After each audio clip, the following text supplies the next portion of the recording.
pangalawang palit na namin to. Deserve ng sasakyan namin na magpa-upgrade ng sapatos. Medyo pudpud na rin yung dati naming gulong. And yun, kailangan na rin namin ng upgrade para sa magandang performance ng sasakyan.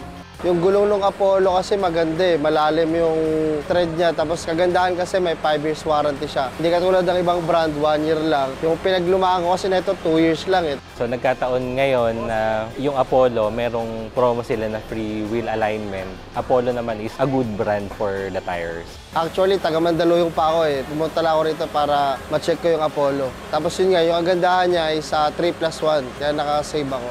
Gulong lang ang papalitan namin. Best recommendation nila is yung si Apollo brand. Sulit, reasonable yung price niya, hindi siya pricey, mas pogi, and maganda yung combination niya with VLF mags. Itong si Apollo tire. Nakita ko yung diferensya eh. Pinaglumaan, nakita agad yung parang alambre niya. Tapos ito nakita ko makapal. Marami naman nagsasabi na very durable ang brand na to since made in India siya, and quality tsaka performance. I choose Apollo dahil alam ko na durable and yung safety ng sasakyan mo nandun. Tapos bukod doon yung presyo niya, halos malaki din yung masasave ko. Kasi yung ibang brand na halos hindi naman nagkakalayo sa spec niya. Since installed na siya, expectations, maganda yung ano niya. Iwas tag-tag at saka yung durability.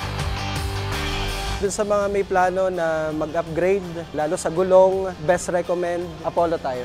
Switch to Apollo now, ayos yung tire nila. Switch to Apollo now.